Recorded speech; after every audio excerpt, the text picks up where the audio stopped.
Bernardo, and this teleseminar, this expert roundtable is entitled Small Business Government Contracting, Challenges and Opportunities. And we have a number of panelists on the line with us. And let me just ask, Brian, are you with us? I am. Okay. Brian Davis is CEO of Coast Professional, a small business with offices in Louisiana and New York. Coast is a government contractor mainly in the higher education sector at multiple levels of government. His firm is has government contracting experience as both a subcontractor to other collection firms and as a prime contractor interacting directly with the government agency. And Gary, are you with us?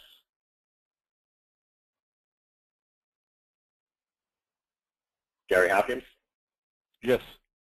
Okay. Gary is Executive Vice President at GC Services, a large nationally operating collection company.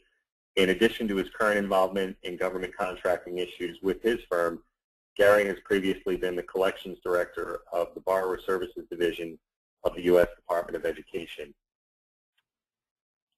And Craig, are you with us? Yes. So Craig is the principal at Professional Placement Services, a small woman-owned collection agency that operates in a federal hub zone in Milwaukee, Wisconsin.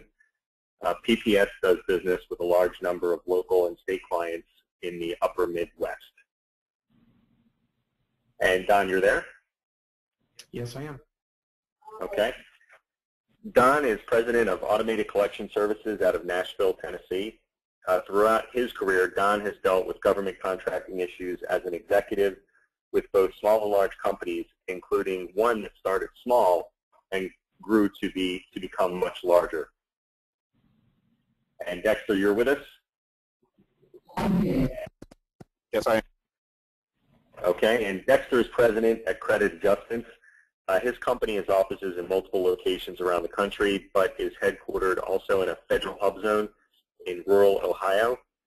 Credit Adjustments does business with local and state governments directly and with the federal government indirectly as a subcontractor. Leah, I know you're with us. Leah's principal of Consolidated Business Services in the Nashville area also. Her company is an independent consulting company operating exclusively within the student loan collection market with proficiencies in sales, marketing, operational support, strategic consulting, and a number of other related areas. And for myself, I'm Nick Bernardo. My company's NetGain Marketing. We offer an information portal, mygovwatch.com, that lets collection companies know everything that they could ever want to know about thousands of government contracts nationally. And Leah and I also partner on helping collection companies tap into federal subcontracting opportunities. So welcome, everyone. And I'm just going to go ahead and ask a question for the group, and I'll unmute everyone, and if someone could chime in. My first question has to do with a statistic that I saw recently with the SBA. So the SBA has reported that small companies produce 13 times more patents per employee than large firms with patents. So while collection firms may not produce patents, we take that statistic to imply small firms can often out-innovate large firms. Why do you think that is the case, and how does this type of statistic translate for government purchasers of collection services? Well, Nick, this is Brian. I'll jump in there. I mean, certainly those small companies, theoretically, some of those small companies are going to become large companies. And there's a lot of passion and energy in small companies. There's a lot of passion and energy in large companies, certainly. But I think to some degree it creates an environment. You have the wonder and thunder years of many companies when they begin. And there's a lot of long hours and a lot that goes into building those companies. And certainly I don't want to minimize large companies because there's a lot of that goes on there.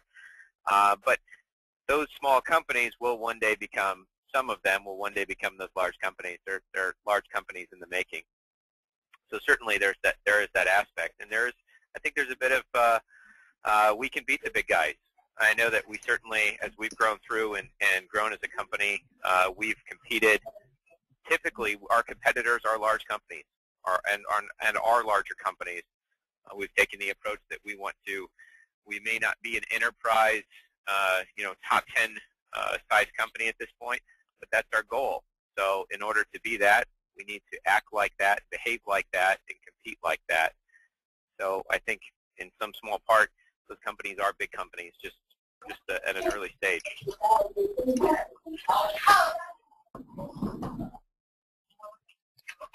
Okay. Well, then a follow-up question for you, Brian, as well. You've been a government contractor both indirectly as a sub and directly as a prime. How has being a direct contractor helped your small company grow in a more predictable and sustainable way over the years compared to being a sub? I think first and foremost, you're exposed to the entirety of the contract. As a subcontractor, typically you're brought on to do a specific item, or maybe you're brought on to do many items. But it is rare to be brought on to do a complete open to close all aspects of the client. I mean, obviously you're not the primary contractor, so you haven't done the interfaces necessarily. You maybe have some IT work, but it's not to the degree that a primary would. Maybe some of the compliance is minimized or more focused or more siloed as it relates to your subcontracting role and your participation as a subcontractor on a primary contract. Conversely, when you're looking at being a primary contract, it's a soup to nuts, start to finish sort of process. You study the contract, you go through the procurement process, you do the startup of the contract, you go through the bumps and bruises of starting any new contract where you're working on your efficiencies and your processes to get those into place. But there is a predictability of having that contract and having the stability of having that contract, not only from the intellectual knowledge that you build and you earn through that process, which you might do in a small way, in a siloed way with a subcontract, but certainly you're doing it in a meaningful and significant way as a primary contractor. But even from the compliance side and from a financial side, you're making large investments.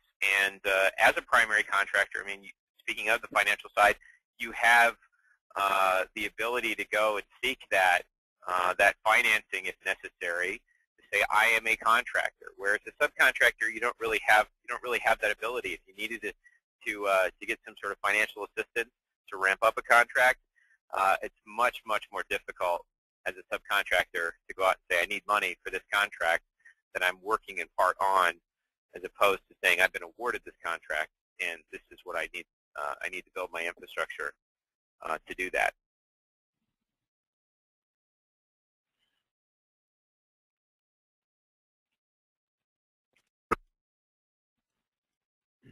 Thanks, everybody.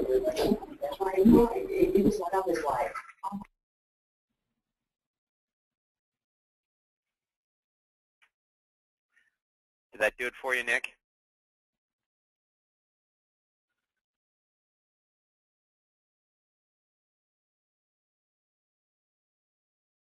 Did we lose Nick? I don't know. I hear you, Gary.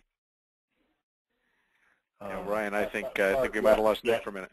No, I'm back, guys. Okay. Sorry about that. I had manually muted my own phone. But yeah, Brian, that's very helpful. And would anyone else like to chime in on that point?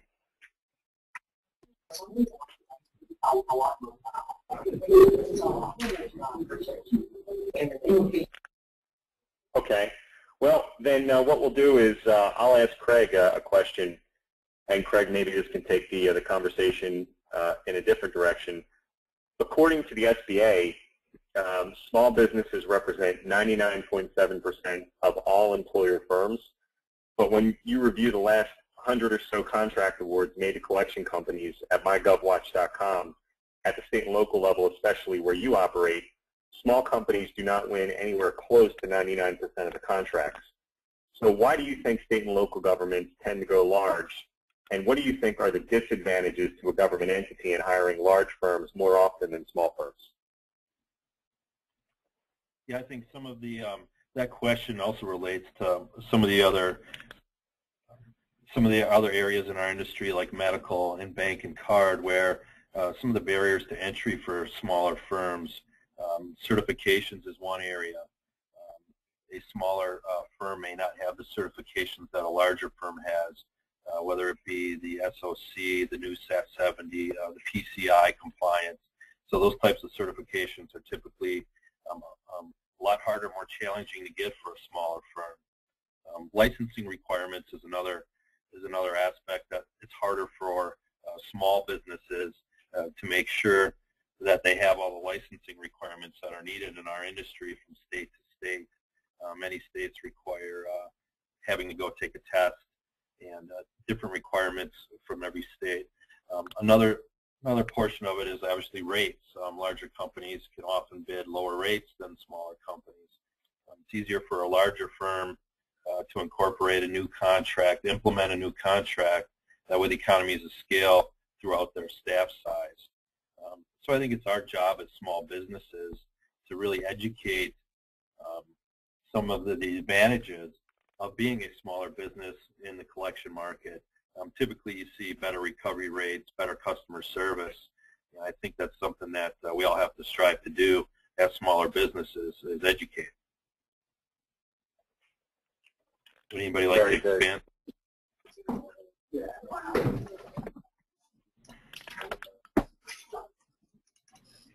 Craig, I'll jump on this. This is Brian. I agree with you. You know, we've got our security targets and requirements for government contracting that's different and unique than the private sector. We all have to comply with PCI DSS, and I'm assuming that we all take electronic payments. We've got Massachusetts data security standards. We have Nevada data security standards. We have special provisions in California law. There's a number of things that you have to make large capital investments in. I mean, forget the infrastructure, which is progressively more expensive these days. With if you want to be competitive, you have to have the best technology. But from the compliance area to the technology area, I mean, there's a lot of call center space out there that's really inexpensive. But the other areas, as you pointed out, that's where you're really going to have to make some big, deep investments, and that's where the larger companies certainly have the advantage, because it's an economies to scale question. You make this, you can dilute that expense, that percentage of that contract over many contracts, and it becomes a very small percentage of your overhead on a contract when you have dozens or hundreds of contracts. When you're a smaller company, that's a larger percentage of the overall revenue that you generate, and that can become a barrier to entry. Agreed. Agreed. Well said, Brian. Anyone else?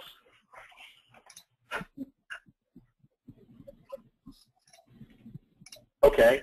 Well, then a question for Dexter. Dexter, and I've taken your line off mute. You guys have experience at the state, local, and federal level with government contracting.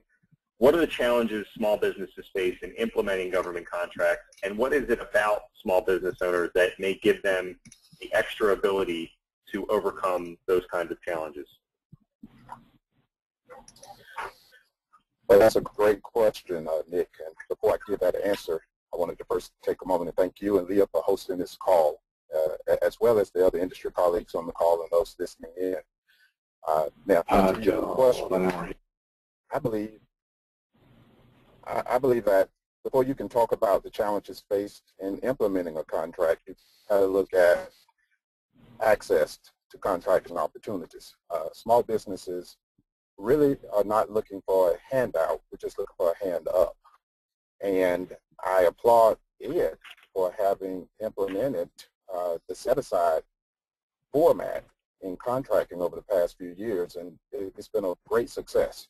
And I think that small business having an opportunity to participate on a level playing field is very important. As some panelists have already mentioned, there are many barriers that we face in trying to compete head-to-head against larger businesses.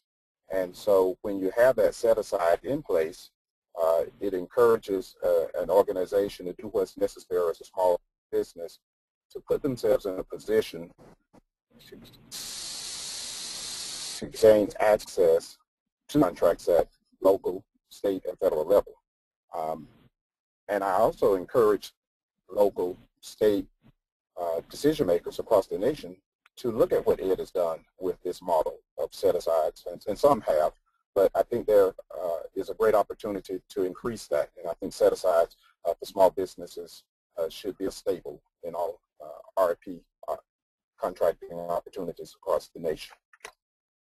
Now, in answering your question specifically about implementation and the challenges small businesses face, Brian, I think you've touched on it. I think Craig touched on it. Resources, specifically capital. You can have great ideas, you can have great people, but without the capital, without the resources, you cannot implement a contract at a local, state, or federal level in the manner that you need to be able to do so in order to be successful. So I encourage all small businesses to continuously look for sourcing funds at all times so that when these opportunities present themselves and you are trying to position yourself to leverage that opportunity, you're not held back by lack of capital. Another thing, of course, would be a consistent message from the government buyers themselves.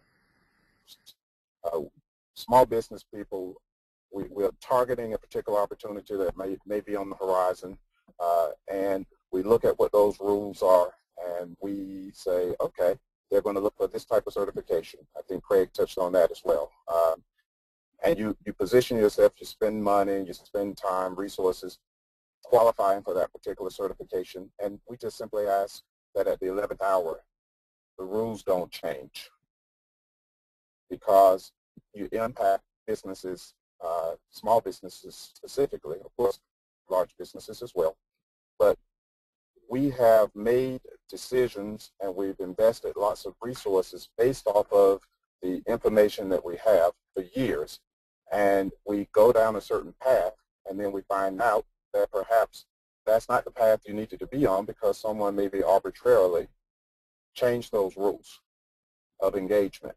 And so I would simply say a consistent message from the government buyers is important in not only having access to the contract, but to your point, implementing the contract, because many times the battle is already won before the first accounts are placed, and I mean the competitive battle.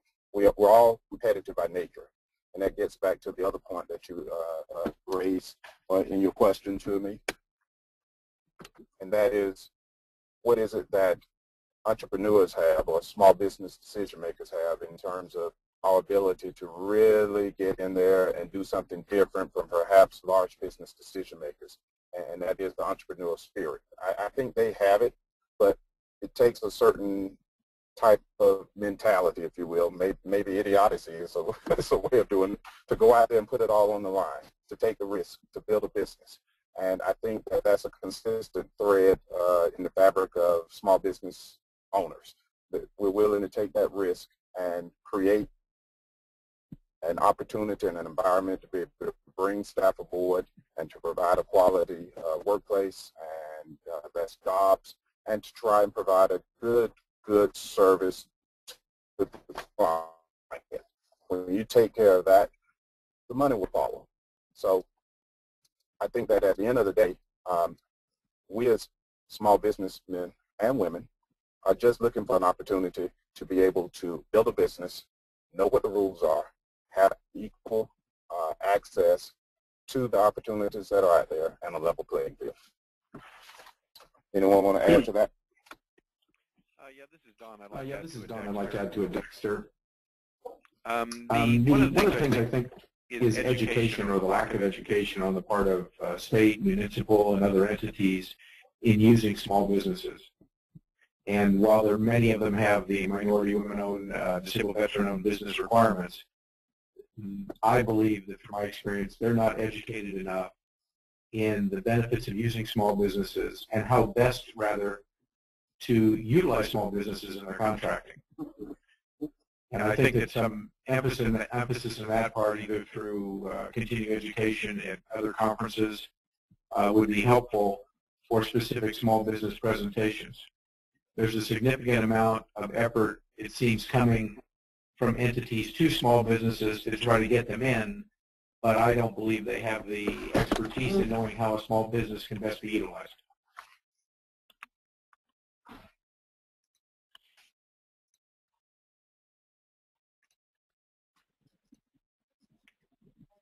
Anyone else want to chime in on that particular point?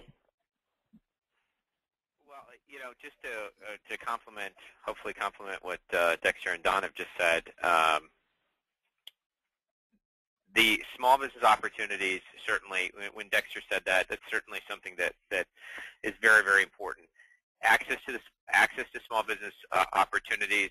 I think on some of the, if you want to look at subcontracting versus a small business set aside, it is truly, it's not even night and day. It's apples and motorcycles. The subcontracting process, at least in the contracts that I've been familiar with, are really left up between the primary contractor and the subcontractor, how they are designed. And a little bit of that I understand. I mean, certainly you don't know what the capability is or what that small business subcontractor is going to be able to do and how they're going to be able to participate on the primary contract. So in that sense, you need to work together to find the right fit.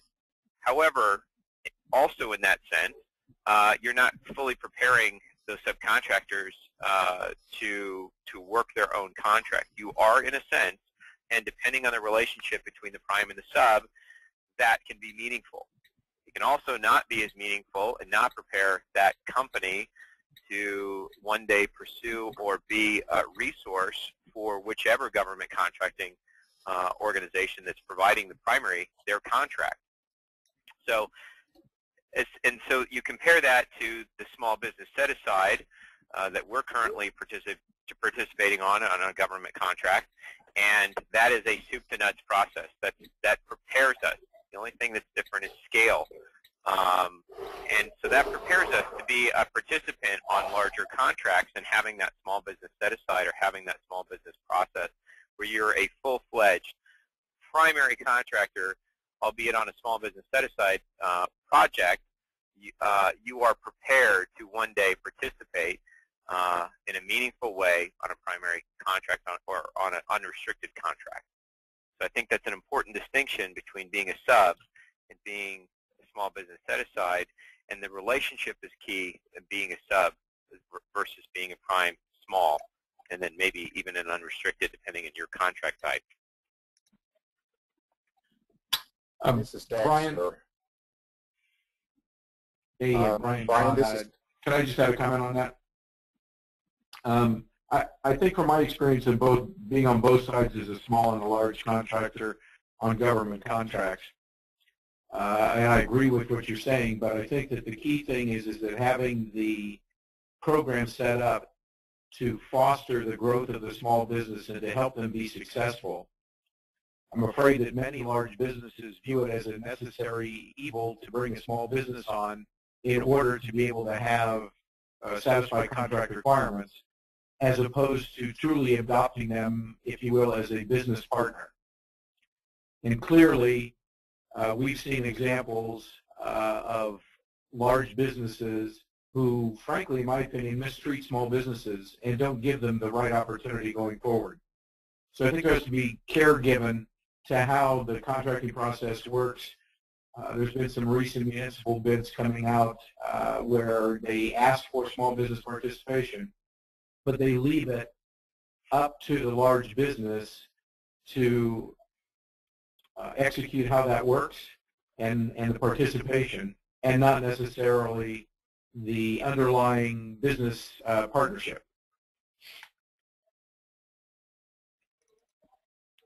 Don, I completely agree with that, and so much is left up to the relationship between the primary contractor and the subcontractor, and it can be a home run relationship if you've got a real partnership established, but it can also be something far less than a home run relationship, not only as it relates to the viability of that subcontractor's project, but its preparation to be become one day a primary contractor. And then again, I recognize that that may not be the focus of the subcontractor, but for many of us, in my experience, that was the goal. That was the point of having a subcontract, is to prepare for an unrestricted.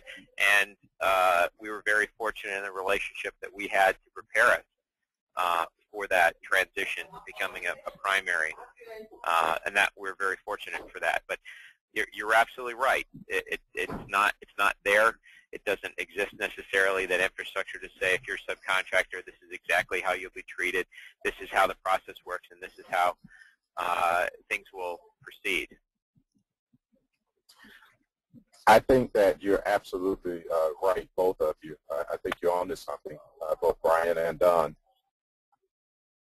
Much emphasis on what responsibilities the prime contractor has in setting up an agreement with a subcontractor, that we may not place as much emphasis as we should on what the subcontractor needs to do in order to bring themselves to the table, prepared to enter into an agreement with their prime from a position of informed strength, if you will. And by that I mean, the primes are looking for subcontractors that they can trust with their business, and they're only going to do that if the subcontractor takes the time to invest in the resources necessary up front, hiring the right personnel that have the experience in that particular line of work, and the technology, which has been touched on before, and gives the prime an assurance that when you place your accounts with us, that particular market share is not going to be a lost leader. It's not going to be a lost cause. It's going to really be a value add, because we as a subcontractor can deliver performance based off of the things that I've just touched on.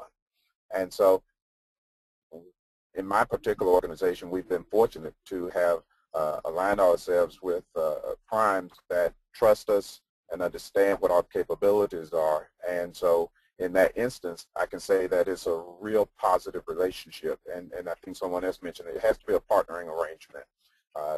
And we have a culture mentality where we say, as a subcontractor, the opportunity to participate is great, and sure, we're all looking to improve our lot financially, but at the end of the day, we want our own prime contract, and so our decisions are guided by that philosophy. And so it was incumbent upon us to try and enter into an arrangement that would do just what you were speaking of, Brian, positioning ourselves for handling this subcontract in a manner that can be an easy transition should we be successful with a bid on a prime, so that we're not caught in a lurch, that there's not this huge delta of a difference in between what we were doing as a sub and what would be expected of us as a prime. So I think those are some very good points. Very good. Very good. And if there isn't anything else anyone would add, I'll try to take things in a different direction. Anyone else? One last thing. This is Don. With respect to the topic we're on now about small businesses and the viability and working with, as a subcontractor or a prime contractor, one of our colleagues that many of us know in California was a small minority-owned business. Because of the way that the prime treated them, they're now out of business in large part because of that contract. The other thing, the other point I wanted to make is that merely asking for participation of a small business to satisfy certain small business requirements doesn't really indicate the degree in which the subcontracting relationship exists.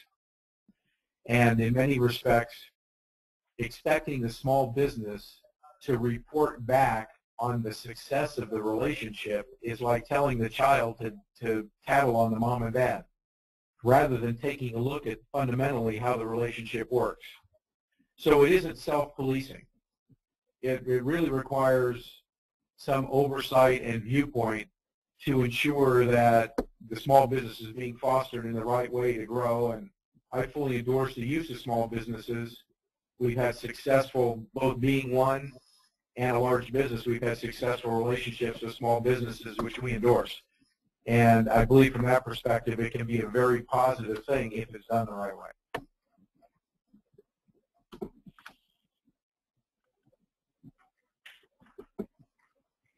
Very good. Then I guess what I'll do is I'll ask Mr. Hopkins, Gary, and we may have touched on some of this stuff already in some of the comments people have made, but certainly you can put your own spin on it and add your experience to this question. So in your experience as somebody who has spent a lot of time both in government and in the private sector, what is the ideal way for small businesses to interact with government agencies as primes or subs, and why? And you can either answer that from the small businesses standpoint, i.e. what's better for them, answer it from the government perspective, or both. For a lot of reasons that you've already heard, I've always believed that the small set-aside was the best way to go to get small business participation. I thought Brian did an excellent job when he first spoke, talking about pointing out a lot of those reasons why small set-aside would probably be better. You talk about different perspectives. I think from all the perspectives, we all know that one of the things that drives our industry the most in terms of getting the best results is competition. So when you take a small business, they're used to it. They're prepared for it. They want to do it. But they have to compete for their own contract.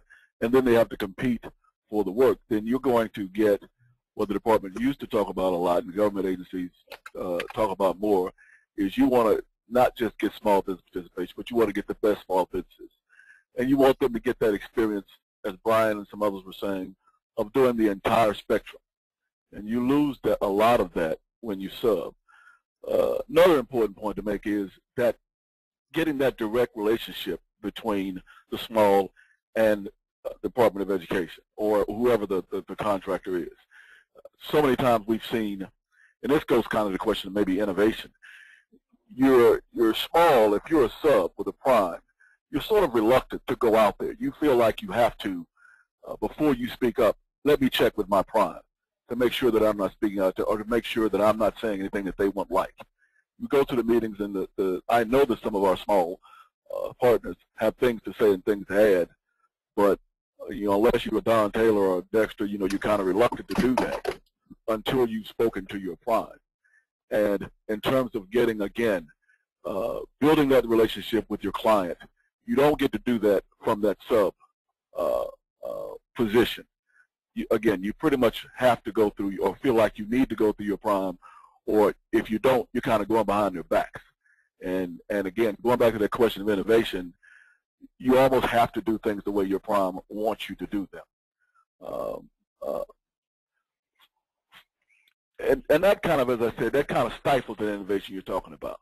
But again, putting a small business in an environment where, and somebody mentioned earlier as well, where you've got the contract, you've got the responsibility, and you don't have to operate at the whim of your primary, I think it gets everybody better results. The small gets better results, and certainly the client will get much better results. And as the primary, I can tell you, some people have alluded to it, there's no question that the primary are in a position where they're doing the subcontracting of the core work because they have to. And you want them doing it because it's a good business decision. And we've seen some of that happen. I don't think that would completely go away. I think you would have some primes that do go to subs if they feel like they can get a better result. But I don't think you want them going to subs because it's a requirement. But again, everything that was said before I spoke, I think that, you guys made excellent points. Add all of that. I didn't hear anything I disagree with. Add all of that to just a few points that I've added, and I think that the small business set-aside is clearly the best way to. I think it'll get better results for everybody. I couldn't agree more with what Gary said.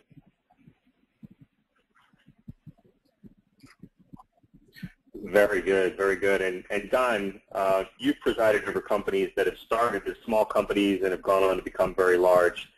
What advantages do you think small businesses have versus large businesses when competing on government contracts? Well, specifically, I think it's size and scope. So the factor that small business coming in to an opportunity on a reasonable size comparative to their size of organization allows them to do a much better job when there's a set-aside, I guess, if you will, for the small business. It's kind of like going to kindergarten and learning how to make it work, and the size and scope is enough where they can excel at it. On the other hand, if they're put in a position to have to try to compete on an unrestricted or large-size contract with other large vendors in the country, they're at some not only disadvantages with respect to what their capabilities are in the size and scope of a contract, but they're put in a position where, while in many respects they'll do an excellent job, they're put at a disadvantage.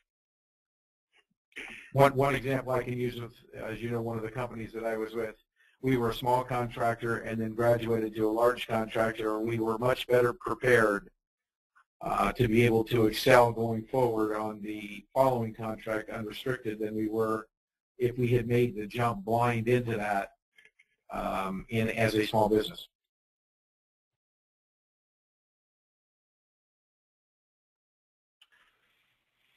Understood.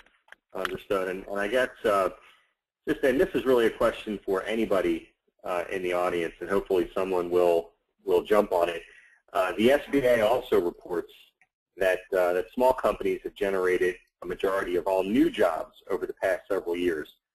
What are the relative advantages to the economy and to the client when a small company wins a government contract versus a large firm?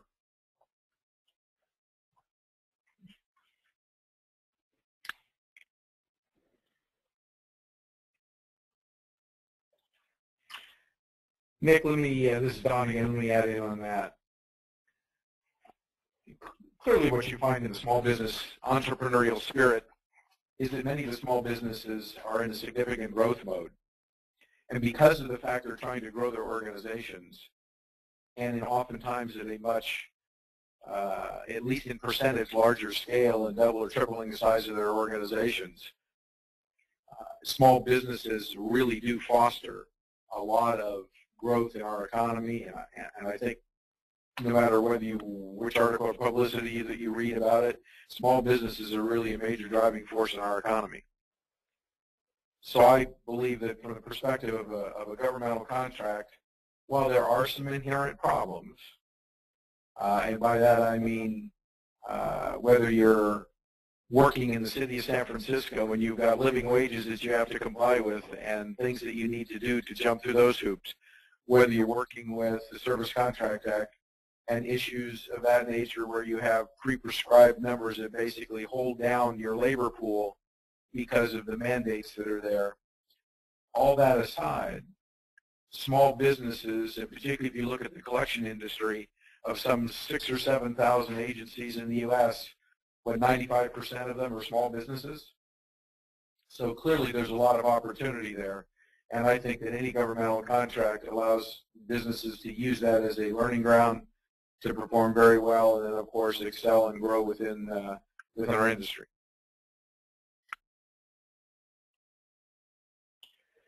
Makes a lot of sense, and I think we've covered a lot of ground so far on this call. I would just like to offer the rest of the audience an opportunity to ask any questions or comment on anything, and you can do that in one of two ways. You can either use the GoToWebinar interface and click the little hand to raise your hand, and then I'll turn on your microphone. Another way you can participate is to type a chat question to me, and we'll simply read the question and have someone field that particular question. So what comments or questions do people in the audience have that might add to the conversation?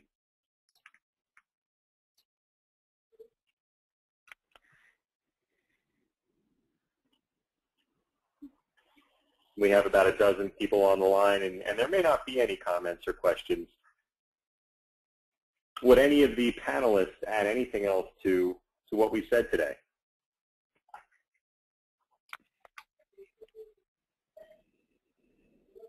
Okay.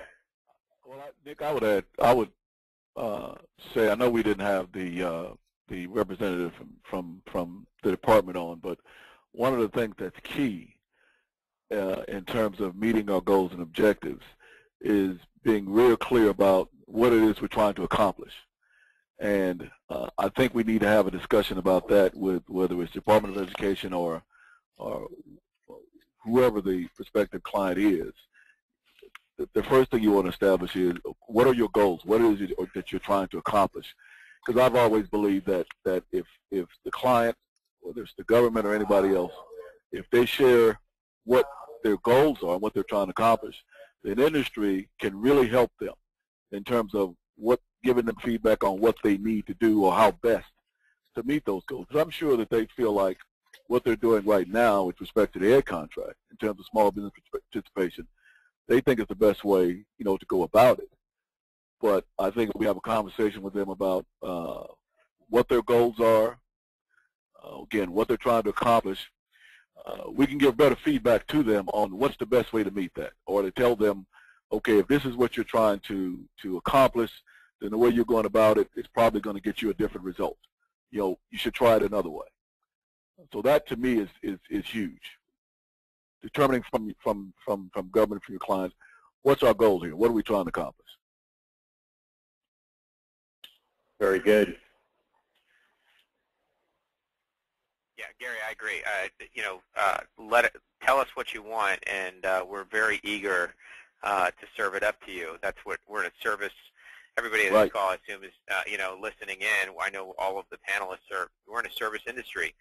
That's our product. That's what we do. So tell us what you want, and we will find a way to provide that service that fits into your goals. But yeah, good communication is always beneficial. I think someone said earlier that we're all type A personalities, and we're all, I think Dexter said it, we're all very competitive. We like to win. We like to be first. If it's getting to the restaurant first or being first place on a contract, we all like to win. That's the cloth that we're cut from. So just communicate to us. Tell us where the carrot is, and we'll chase the carrot all day. But that communication is key.